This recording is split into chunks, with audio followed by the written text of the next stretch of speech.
We're gonna do a quick test.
So as you saw in the beginning, I ran into a little bit of an issue. Something else happened before I almost electrocuted myself. Everything was going swimmingly. I created this custom loop, did a pressure test to make sure there was no leak, and as I started to fill it up, I realized the pump was not cycling, and then it started to leak. No!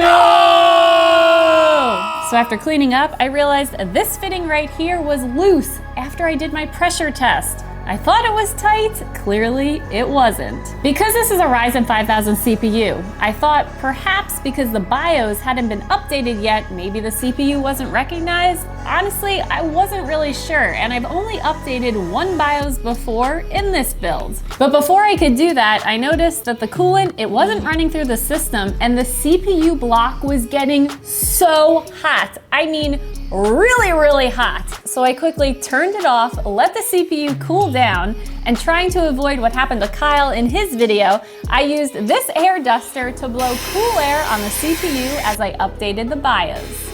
But even then, the pump still wouldn't work. So I disconnected everything from the back and just used the cables that came with the power supply. And things seemed to work, so I filled it up, left it overnight, and unfortunately woke up to leak number 2. This time around, I must have bumped a fitting behind the GPU, but actually it kind of worked out because around this time, EK also checked in with us and liked the direction of the build, and they sent us these blue accents that go around the fittings.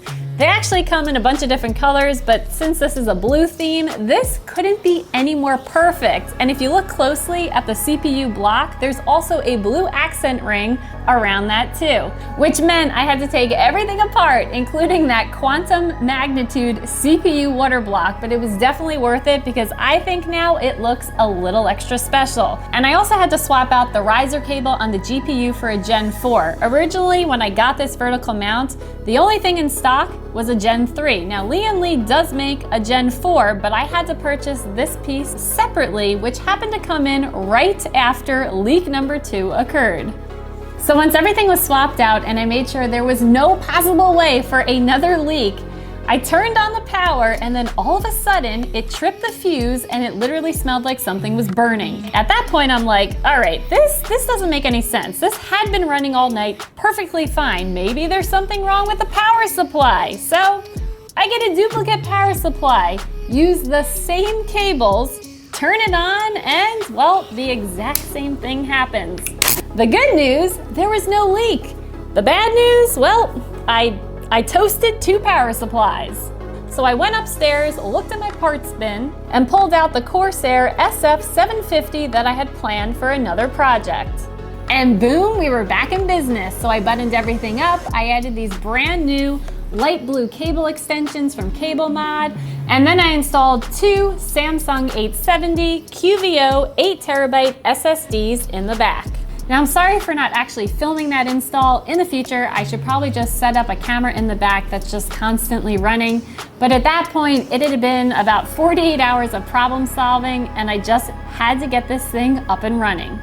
So here we are, 5 days later, and it's stable. It's actually been running for the entire week, but there are some exceptions. Anytime I go into the UEFI and try to increase the RAM to 4600 megahertz, it cuts out. And when I try to mildly overclock the CPU and the GPU, the same thing happens. I have a suspicion that the 750 watt power supply is the limiting factor. I also have been thinking about this for the week and going over all the problems that occurred. And part of the reason why number 2 power supply failed, I think, is because I used the same cables. Now, unfortunately, once you blow a power supply, it's done. You can't use it. But I do have one more 1000 watt power supply right here. So here's what we're gonna do. We're gonna swap out the power supply and use the brand new cable extensions that I'm currently using on the Corsair with this 1000 watt power supply, and it should work. And if it doesn't, well, then I will never touch a Silverstone power supply again. So before I organize this and shove this all back into the case, we're gonna do a quick test. It should work, but in case it doesn't, here's my fire extinguisher. I see power. Are you serious? Oh my gosh. I honestly was not expecting that to happen. I am lost for words. Linus, Kyle, Jay, Gamer Nexus, do you have any ideas or input? I mean, I literally kept the same extension cables. The only thing I changed, rather than use the Corsair cables, I used the Silverstone. I don't know why it's not working, but this is now the 3rd 1000 watt power supply that's completely kaputzed. I mean, you saw it. Oh. So here's what we're gonna do. We're gonna go back to the Corsair 750 watt power supply, which basically means I'm not gonna be able to use the full speed of the RAM, and I can't overclock the CPU and GPU. $1,500 worth of power supplies completely down the toilet. It's absolutely sickening. But don't let this discourage you. I do it so you don't have to do it. Okay, Corsair. Ah, my trusted Corsair. All right, we're gonna plug you in first. This has gotta work because it was working before. So here we go. 3, 2, 1. Cable management again, yay! So for those that may be a little confused, this case right here, the 011 Dynamic Mini, only supports a small form factor power supply. So that's why I went with the Silverstone, being that it's 1000 watts. I don't think it's the cable extensions because they're not Corsair extensions, they're Cable Mod, and clearly it's working. And if you notice, this isn't quite full yet. We're actually gonna drain the entire system because while this blue is nice, it definitely looks a little bit like Windex. So I mixed a concentrated bottle of EK's Mystic Fog inside this navy blue.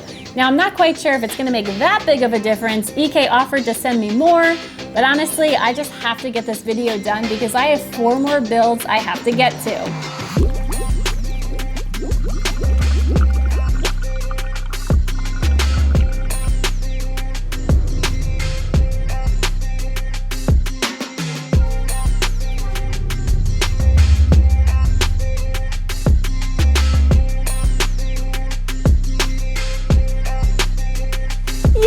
It's working! Now this is my Battlestation. It's a shared space between my husband and I, and actually right in front of me is that portable sim rig that's attached to the Z11 and the XG43 monitor from ASUS ROG. If you haven't noticed, I decided to go with a blue theme this time around, hence the blue coolant.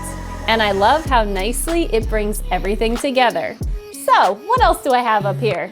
Actually, my favorite accessory is the Corsair ST100. It's a headphone stand with RGB. Currently, I'm also testing the K100 and the Dark Core Pro. And I have the PG35 VQ monitor, which has been an absolute blast to test out games with its 200 Hz refresh rate. So right now, you're watching a mythic dungeon in World of Warcraft with background and foreground FPS and ray tracing set to max. I recorded this using the Xbox recorder, thinking that maybe it would be good. Clearly, it's not. Sorry, it's a little grainy, but the important thing are the numbers you see on the top right. Now, depending on the particle density, the actual frame rate kind of jumped a little all over, but overall, it was significantly better than what I had up here. The original workstation was a 9980 XE and a Titan RTX. Everything else has stayed the same.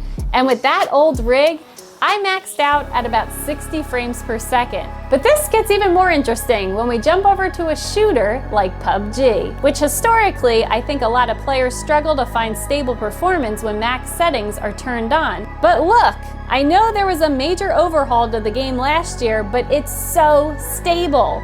We're talking high hundreds consistently. For example, normally when walking into smoke, forget about it. But on this thing, yeah, the frame rates dropped to 70, but the gameplay was still so smooth. I might have missed out on the chicken dinner, but that's impressive. So all in all, yes, there were some overclocking potential left on the table due to my power supply limitations, but I'm still getting amazing performance out of this build and I'm really happy with it.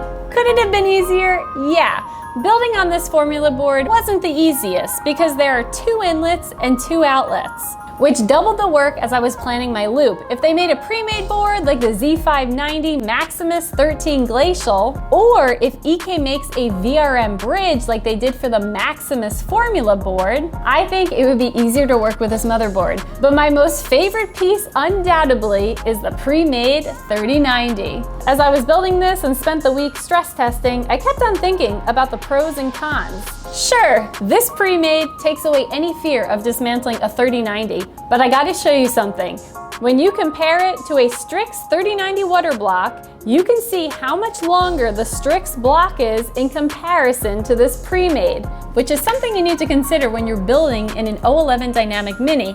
I don't think I would have been as happy to mount such a big GPU because it would have covered everything up. But in all fairness, this Strix 3090, it is a big card. Look at this thing. I mean, holy smokes, it covers the entire build.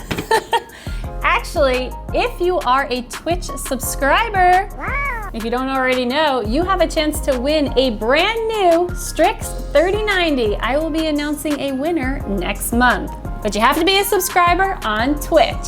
So thanks so much for watching. I hope you enjoyed. All the parts to this build are listed down below. Stay tuned for future PC builds and lab tested rides. Until next time, bye.